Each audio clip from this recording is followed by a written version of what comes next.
Okay guys, so Driving to any rescue is always quite an interesting scenario. I find when I'm driving to a rescue, I'm trying to work out all the different ways that the rescue might work. I'm trying to explain to the team of people I take what could possibly happen, all the different scenarios, and all the time the adrenaline's building because you know that you've only got one chance probably of getting this animal to safety.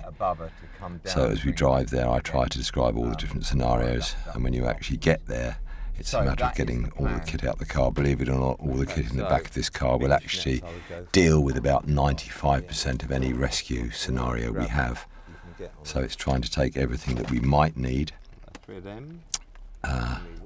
whilst the adrenaline builds into the rescue. It might all look casual and easy, but actually rescues are always very tricky because you never know how they're going to go. Duck and ducklings are rescues which we get many times a year, and in courtyards obviously the mum can escape and she often doesn't come back if it goes wrong.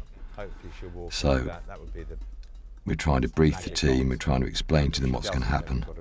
And I do get very fractious at rescues because you just cannot afford to get it wrong.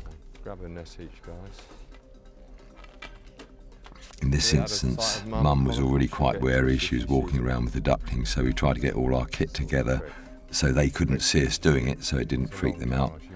And then, as with all rescues, although they're very dramatic, we try to make them look calm because we need to walk very calmly, very slowly, and not freak the animals out at all. So once everything's in place, and we've done everything we can possibly do, it's off on the rescue. Looking back on this rescue now, it was, I think, one of the most textbook rescues we've ever done, but it actually looks very relaxed, but I can assure you what was going on in my head was not relaxed. Stand back, Connor, go towards Ed a bit.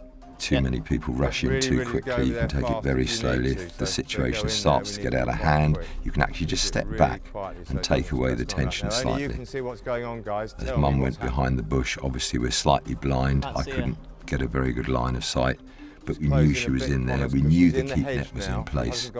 So again, it's just really calm. We wanted Mum not to come out of the hedge, so I put my net in front so she could see there was something there, hopefully driving her down into the keep net, which absolutely miraculously she did. It looks so easy, but believe it or not, it doesn't always go like this, and it's not as easy as that. So I was absolutely so delighted that it all went to plan. You might look at this and think there's nothing dramatic about this. To me, it was probably one of the best rescues we've ever done because it went so smoothly without causing too much stress. And once the animals are contained, obviously the worst thing in the world would be to let them escape. So I had this bright idea of locking myself eventually in what would be a toilet to make sure we could do the transfer without the animals being able to get out and escape back into the wild. I think this is the first time I've done an animal transfer in a loo, but there we are. Quite interesting. So we have mum and babies, which is really cool.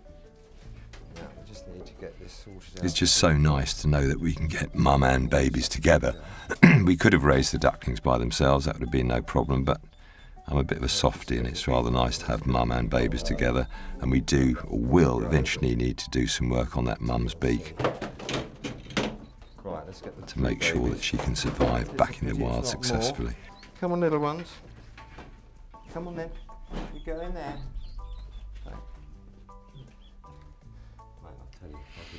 So once they're all contained, we put the babies in one box, so if Mum gets a bit anxious and starts to flap around, she can't do any damage to the babies, but we actually travel them so Mum can see the babies, she knows they're there, and then that hopefully lowers the stress situation for them a little bit.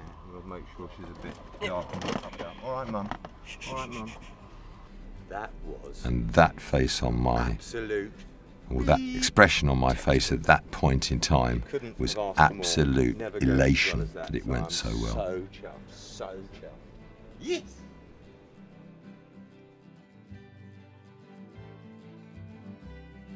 If you like our videos, please subscribe to our channel by pressing the red button. and make sure you hit the bell to get notifications of our latest content. If you want to help us save wildlife, please donate. Every pound you give will help us to save more wildlife.